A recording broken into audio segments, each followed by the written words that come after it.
और सीधे आपको ले चलते हैं बिहार, जहां पर मुख्यमंत्री योगी आदित्यनाथ जनसभा को संबोधित कर रहे हैं। कोरोना के खिलाफ देश की लड़ाई को प्रधानमंत्री मोदी जी के नेतृत्व में यह देश जिस प्रतिबद्धता के साथ लड़ रहा है, उसमें प्रधानमंत्री मोदी जी ने दो महत्वपूर्ण मंत्र दिए हैं। एक मंत्र दिया है कि जब तक दवा या वैक्सीन नहीं आ जाती है, भारत सरकार की पूरी कोशिश है हर एक व्यक्ति को निःशुल्क वैक्सीन उपलब्ध कराने की। लेकिन जब तक हमारे पास वैक्सीन नहीं आ जाती है, तब तक बचाव ही सर्वोत्तम उपाय है। और बचाव के लिए 2 गज की दूरी और मास्क है जरूरी।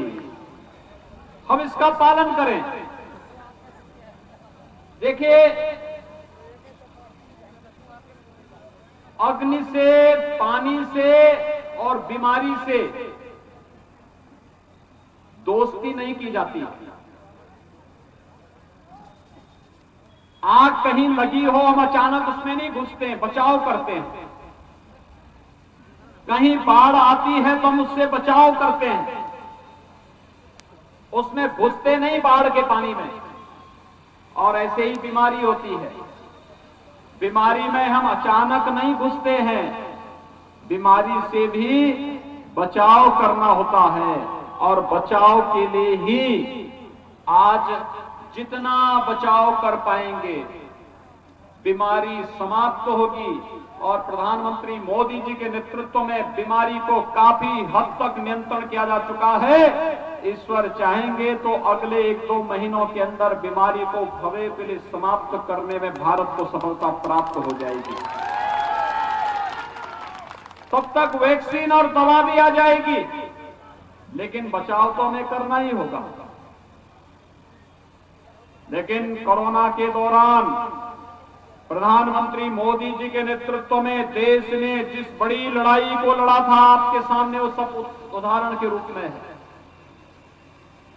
कितनी मजबूती के साथ लॉकडाउन होते ही प्रधानमंत्री गरीब कल्याण पैकेज की घोषणा, हर गरीब को राशन देंगे, जनधन अकाउंट धारी जितनी भी माताएं होंगी उनके अकाउंट में 500 रुपए महीने उपलब्ध करवाएंगे, हर किसान के खाते में 2000 रुपए उपलब्ध करवाएंगे, वृद्धावस्था पेंशन, विधवा पेंशन और दिव्यांग जनों के पेंशन के खाते में अतिरिक्त पैसा उपलब्ध करवाएंगे। ये सभी कार्य समय से हो रहे थे, लेकिन साथ ही साथ जब व्यापक पैमाने पर हमारे प्रवासी कामगार और श्रमिकों ने पलायन किया, कोई महाराष्ट्र से, कोई दिल्ली से, कोई पंजाब से, कोई राजस्थान से, अलग अलग जगहों से आए, भले ही वहां पर उनकी उपेक्षा होती रही होगी, लेकिन भारत सरकार ने और उत्तर प्रदेश सरकार ने आपके साथ खड़े होकर के पूरी तरह सहयोगी भूमिका में आपके साथ खड़े हुए थे। लोग मुझसे पूछते थे कि आखिर बिहार के प्रवासी लोगों के लिए आप इतने चिंतित क्यों हैं, भारत सरकार चिंतित क्यों है? मैंने कहा, देखो, बिहार का नागरिक हमारे लिए माता सीता के मायका का नागरिक है, उसके प्रति हमारी जिम्मेदारी है। मां सीता के प्रति हमारी श्रद्धा और सम्मान का भाव है, इसलिए किसी भी बिहारी नागरिक को वह हमारा अपना नागरिक है, कोई कष्ट नहीं होना चाहिए। उत्तर प्रदेश में आते ही उसे बस की सुविधा, उसको भोजन की सुविधा, उसको रहने की व्यवस्था और सुरक्षित पहुंचाने की व्यवस्था का कार्य पूरी मजबूती के साथ किया गया। प्रधानमंत्री मोदी जी ने स्पेशल ट्रेन चलवा करके घर घर तक उन लोगों तक पहुंचाने का कार्य किया और आत्मनिर्भर भारत के अंतर्गत उन सभी लोगों को रोजगार और सम्मान के साथ जीवन यापन करने के लिए सुविधाएं उपलब्ध करवाने का कार्य भी किया। भाइयों बहनों, तमाम प्रकार के नारे लग रहे हैं। आपने देखा होगा बिहार में भी एक नारा लग रहा है रोजगार का। आखिर कांग्रेस ने देश के अंदर सर्वाधिक समय तक शासन किया, बिहार के अंदर राजद और कांग्रेस के नेतृत्व की सरकार को 15 वर्षों तक शासन करने का अवसर प्राप्त हुआ था। इन वर्षों में इन्होंने क्या किया? इन्होंने रोजगार नहीं दिया, गरीब को मकान नहीं दिया, बिजली के कनेक्शन नहीं दिए, रसोई गैस का कनेक्शन नहीं दिया, गरीबों को स्वास्थ्य बीमा का कवर भी नहीं दिया, किसानों को प्रधानमंत्री किसान सम्मान निधि नहीं दिया, रोजगार नहीं दिया। इनके शासन काल में तो नौकरी और रोजगार बिकता था, गरीबों को खाद्यान्न नहीं मिलता था, लेकिन जानवरों का चारा भी ये लोग चट कर जाते थे। यही तो इनकी पहचान थी। ये लोग रोजगार का झुंझुना लेकर के एक बार फिर से आंखों में धूल झोंकने का कार्य कर रहे हैं। और बिहार के नौजवानों, आपकी ऊर्जा और आपकी प्रतिभा पर पूरा देश गौरव की अनुभूति करता है, इसलिए इनके बहकावे में आने की आवश्यकता नहीं है। प्रधानमंत्री मोदी जी के नेतृत्व में 6 वर्षों से आप देख रहे होंगे, पूरे देश के अंदर 3 करोड़ गरीबों को एक आवास उपलब्ध करवाया गया। 4 करोड़ गरीबों को विद्युत के निःशुल्क कनेक्शन उपलब्ध करवाए गए। 8 करोड़ गरीबों को रसोई गैस का निःशुल्क कनेक्शन उपलब्ध करवाया गया। 10 करोड़ गरीबों को एक शौचालय उपलब्ध करवाया गया। 12 करोड़ गरीबों के लिए, किसानों के लिए प्रधानमंत्री किसान सम्मान निधि में सालाना 6,000 रुपए की व्यवस्था की गई। और भाइयों बहनों, 15 करोड़ युवाओं के लिए प्रधानमंत्री मुद्रा योजना के माध्यम से आर्थिक स्वावलंबन का रास्ता निकाला गया। 35 करोड़ गरीबों के लिए जनधन अकाउंट बैंकों में खोले गए। 50 करोड़ गरीबों के लिए आयुष्मान भारत में 5 लाख रुपए का स्वास्थ्य बीमा का कवर देने का कार्य किया। और 80 करोड़ लोगों को कोरोना कालखंड में निःशुल्क खाद्यान्न उपलब्ध कराने का कार्य किसी ने किया है? प्रधानमंत्री मोदी जी ने किया है। यानी विकास सबका, सम्मान सबका, योजनाओं का लाभ सबको, लेकिन तुष्टीकरण किसी का नहीं। हम विकास सबका करेंगे, बिना भेदभाव के, न मत, न मजहब, न क्षेत्र, न भाषा, न जाति, न परिवार। भारतीय जनता पार्टी के लिए तो देश की 135 करोड़ जनता ही परिवार है। मोदी जी का यही परिवार है। नीतीश जी का बिहार की 11-11.5 करोड़ की जनता ही परिवार है। हमारे लिए परिवार, जाति, मत, मजहब, क्षेत्र, भाषा, इसका कोई मतलब नहीं होता है। हमारे लिए तो हर गरीब, हर गांव, हर किसान, हर नौजवान, हर महिला हमारे अपने परिवार का हिस्सा है। हम उसके साथ कोई भेदभाव नहीं कर सकते।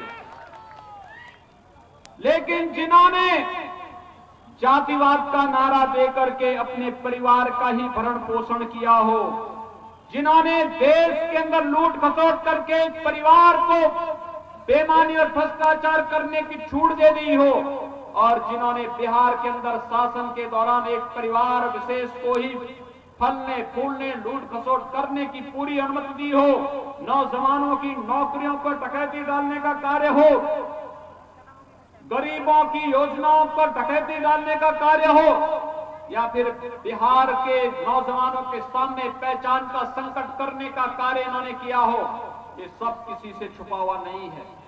और इसलिए भाइयों बहनों, हम सब आपके पास आए हैं आपसे कहने के लिए, मोदी जी ने सबका काम किया। और उन्होंने जब मई 2019 में दूसरी बार प्रधानमंत्री पद की शपथ ली, तब उनसे पूछा गया कि मोदी जी पहले कार्यकाल की उपलब्धियां तो देश के सामने, अगले कार्यकाल में क्या करेंगे? मोदी जी ने कहा, पहले कार्यकाल गरीबों के उत्थान के लिए और दूसरा कार्यकाल देश के उत्थान के लिए। लोग समझ नहीं पा रहे थे देश के उत्थान का मतलब क्या है, लेकिन आज समझ में आया है।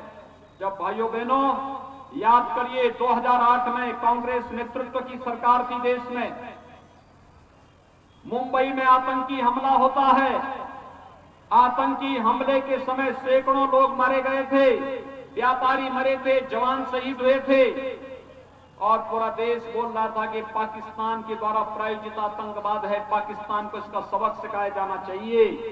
और जब पाकिस्तान को इसका जवाब देने की बात आती थी, कांग्रेस नेतृत्व की सरकार कहती थी कि कहीं पाकिस्तान को हम हमला करेंगे तो पाकिस्तान में एटम बम है, पाकिस्तान एटम बम का उपयोग कर देगा। भाइयों बहनों, आज आप देख रहे होंगे पुलवामा में हमारे सीआरपीएफ के जवानों पर आतंकी हमला हुआ था और पुलवामा में आतंकी हमला होने के बाद प्रधानमंत्री मोदी जी ने कहा था कि देश इसका जवाब देगा। और जवाब कैसे दिया? भारत के बहादुर जवानों ने पाकिस्तान के अंदर घुस करके आतंकी कैंपों को नष्ट करने का कार्य किया था।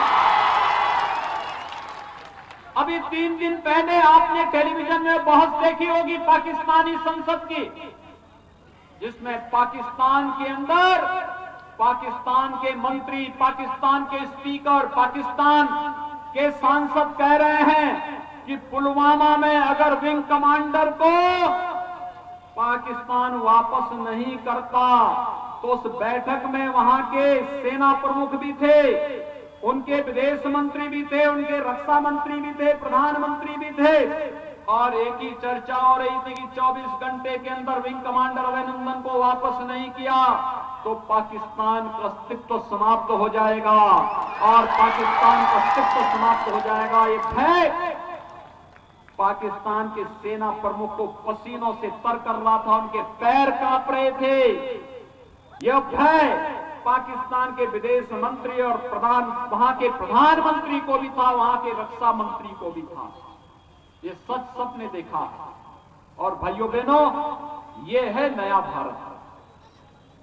मोदी जी के नेतृत्व में एक भारत श्रेष्ठ भारत की परिकल्पना कैसे साकार होती है, यह उदाहरण है हमारे सामने।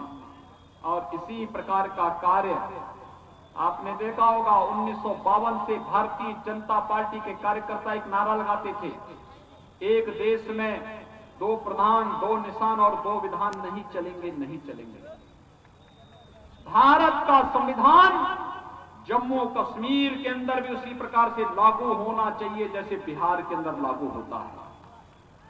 और बिहार के लोगों को भी जम्मू कश्मीर के अंदर जमीन खरीदने की छूट उसी प्रकार से होनी चाहिए जैसे किसी अन्य राज्य के लोग बिहार के अंदर जमीन खरीद सकते हैं। और भाइयों बहनों, जो काम कांग्रेस नहीं कर पाई, राजद नहीं कर पाया, कोई अन्य दल नहीं कर पाया, वह काम मोदी जी ने कर दिया है कि जम्मू कश्मीर में भी बिहार का नौजवान अगर सर्विस कर रहा है, वहीं जमीन खरीद सकता है, वहीं मकान बनाने का कार्य कर सकता है। वो कार्य भी मोदी जी ने करके दिखाया। कश्मीर से धारा 370 समाप्त कर दी गई, यानी आतंकवाद की ताबूत पर अंतिम कील ठोकने का कार्य कर दिया। अब याद करना, न इस पार न उस पार, न माओवादी बोल पाएगा न नक्सलवादी बोल पाएगा। इसके बाद इन्हीं की जय यानी राम नाम सत्य है की यात्रा निकलने वाली है। ये यात्रा बहुत मजबूती के साथ निकलेगी। आतंकवाद को तो आपने देखा होगा, कल एक आतंकवादी को कश्मीर के अंदर कैसे मारा गया। अगर यही कांग्रेस होती तो जवानों के लिए क्या कहते थे? कहते थे कि तब तक फायर मत करना जब तक आतंकवादी फायर न कर दे। तो कांग्रेस के लोग कहते थे। और आज तो कहा जाता है कि देश की तरफ, भारत की जनता की तरफ कोई टेढ़ी नजरों से देखने का कार्य करेगा तो उसकी आंखों को तस्तरी में परोस करके देश की जनता के सामने प्रस्तुत कर दो। भाइयों बहनों, ये है नया भारत, मोदी जी का न्यू इंडिया। इस न्यू इंडिया में हर व्यक्ति की सुरक्षा के लिए, हर नागरिक के सम्मान के लिए और भारत के आन मान और शान के लिए किसी भी प्रकार की उसके खिलाफ कोई भी टिप्पणी करने की कोई गुंजाइश नहीं है। और भाइयों बहनों, इस नए भारत पर हम सबको गौरव की अनुभूति करनी चाहिए। मैं अक्सर बिहार आता था, और बिहार में जब भी मैं आता था लोग मुझसे पूछते थे, योगी जी बताइए, आप लोग बार बार कहते हैं कि रामलला हम आएंगे, मंदिर वहीं बनाएंगे, क्या तारीख बताएंगे, क्या तारीख भी बताएंगे? और भाइयों बहनों, आज तो मैं आप सबको अभिनंदन करने के लिए आया हूं। मेरी हार्दिक इच्छा थी जब भारत के यशस्वी प्रधानमंत्री जी के द्वारा अयोध्या में राम जन्मभूमि के भूमि पूजन और शिलान्यास के कार्य को आगे बढ़ाने का कार्य का शुभारंभ हुआ था, तो मेरी इच्छा थी बिहार के हर गांव का प्रतिनिधित्व भी उत्तर प्रदेश में हो। लेकिन कोरोना की बीमारी के कारण हम ये कार्य नहीं कर पाए। और भाइयों बहनों, मैं विनंदन करूंगा, उत्तर प्रदेश के लिए, देश के लिए जितना महत्वपूर्ण है उतना भी उससे ज्यादा महत्वपूर्ण बिहार के लिए है, क्योंकि हम जब मर्यादा पुरुषोत्तम भगवान श्री राम की बात करते हैं तो जय सीताराम कहते हैं।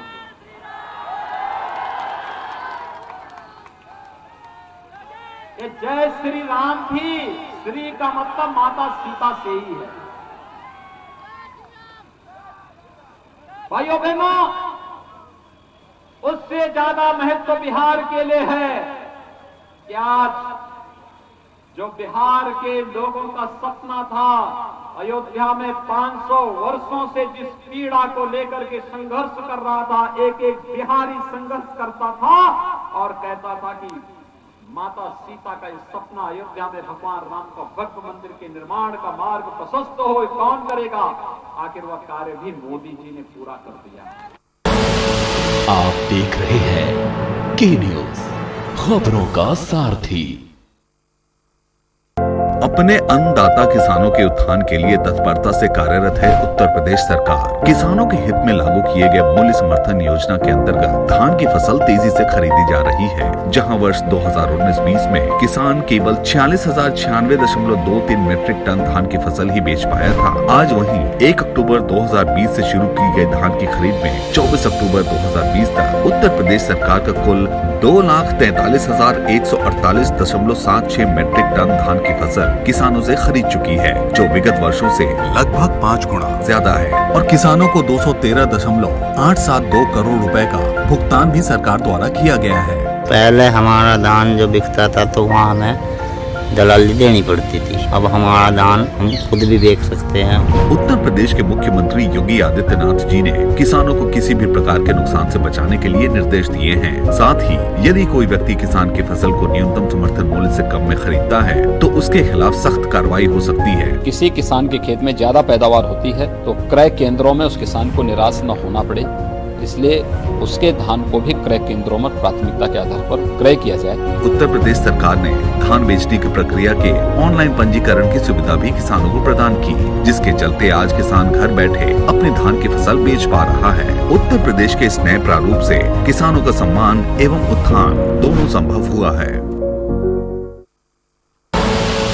आप देख रहे हैं के न्यूज, खबरों का सारथी। पर मैं उनका अभिनंदन करते हुए आप सबसे अपील करूंगा, भारतीय जनता पार्टी ने श्री प्रमोद कुमार सिन्हा को रक्सौल विधानसभा सीट से अपना प्रत्याशी बना करके आप सबके बीच में उतारा है। भाइयों बहनों, इतनी भारी संख्या आपकी यहाँ पर है, आप सबसे मेरी अपील है, विकास के लिए और समृद्धि के लिए हमें जाति से ऊपर उठना पड़ेगा, क्षेत्र मत मजहब से ऊपर उठना पड़ेगा, और इसके लिए भारतीय जनता पार्टी ने प्रमोद कुमार सिन्हा को अपना प्रत्याशी बनाकर आपके बीच उतारा। यहाँ पे जितने लोग हैं सब प्रमोद जी को, भारतीय जनता पार्टी को वोट देंगे ना? सभी लोग पीछे भी जो वहां कुर्सियों में बैठे हुए हैं, स्टेडियम की कुर्सियों में, इधर भी उधर भी, सभी लोग थोड़ा आप भी बोलिए, आप लोग सभी वोट देंगे? सभी लोग सहमत हैं? आप सबसे अपील है, आपके पास स्मार्टफोन होगा, स्मार्टफोन से अपने नातेदार, रिश्तेदार, मित्र, शुभचिंतक जो भी होगा, इन सबसे अपील कि जहां से भी भाजपा और जदयू के प्रत्याशी लड़ रहे हैं, उनको भारी बहुमत से विजयी बनाने में आप योगदान देंगे। श्री प्रमोद कुमार सिन्हा को कमल चुनाव चिन्ह पर 7 नवंबर को होने वाले चुनाव में भारी बहुमत से विजयी बनाने की अपील करते हुए आप सबको मैं अपील करूंगा, भारी बहुमत से विजयी बनाएं। यही अपील करते हुए वाणी को देता हूं विराम। जय जय श्री राम। जय जय श्री राम। जय श्री राम।